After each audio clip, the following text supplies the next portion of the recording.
இன்றைக்கி வந்து பிரியாணி செய்ய போகிறோம். அதுக்கு வந்து ஒரு 4 ஸ்பூன் எண்ணெயும் 2 ஸ்பூன் நெய்யும் ஊற்றிருக்கு. அப்புறம் ஒரு பட்டை, கொஞ்சோண்டு பட்டை, கொஞ்சோண்டு ஒரு இப்போ நல்லா வந்து பொன்னிறமாக வதக்கட்டும். நான் பிரியாணியில் போட்டிருக்க அந்த ஸ்பைசஸையே வந்து கொஞ்சம் அரைச்சி வச்சுருக்கோம், அதை கொஞ்சம் போட்டுக்கலாம்.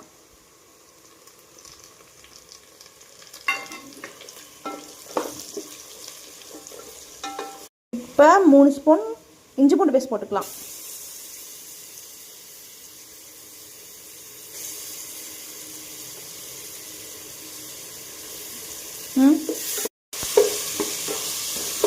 இப்போ வந்து இஞ்சி பூண்டு பேஸ்ட்டும் வெங்காயம் நல்லா வதங்கிடுச்சு. இப்போ வந்து ஒரு கை கொத்தமல்லி போட்டுக்கலாம்.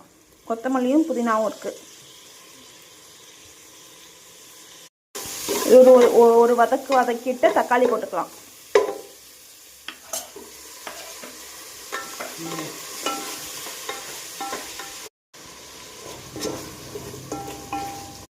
இப்போ ஒரு ஸ்பூன் மிளகாய் பொடி போட்டுக்கலாம்.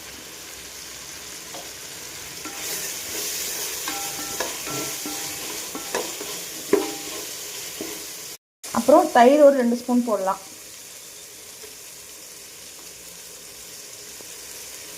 நல்லா இது வந்து நல்லா எண்ணெய் பிரிய வதக்கிட்டு கூடவே கோழி போட்டுக்கலாம்.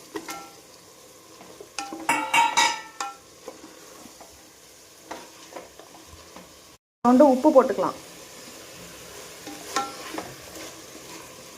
கோழி வதங்குறதுக்கு மூடி வச்சுக்கலாம். நல்லா எண்ணெய் பிரிஞ்சு வந்துருச்சு. 2 டம்ளர் அரிசி எடுத்திருக்கேன். அதுக்கு வந்து 4 டம்ளர் தண்ணி ஊற்றிருக்கேன். அதில் வந்து 2 டம்ளர் வந்து தேங்காய் பாலும் 2 டம்ளர் வந்து இதுவும் தண்ணியும். இப்போ இது நல்லா கொதிக்கட்டும். இப்போ தண்ணி நல்லா கொதிச்சிருச்சு. இப்போ அரிசி போட்டுக்கலாம்.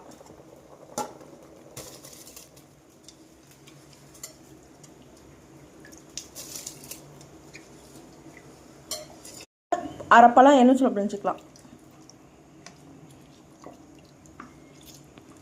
அவ்வளோ. இப்போ நல்லா அது கொதிக்கட்டும். தண்ணி வந்து இந்த அளவு வந்ததுக்கப்புறம் இப்போ அதை தம் போட்டுக்கலாம். மேலே கொஞ்சோண்டு நெய் போட்டுக்கலாம்.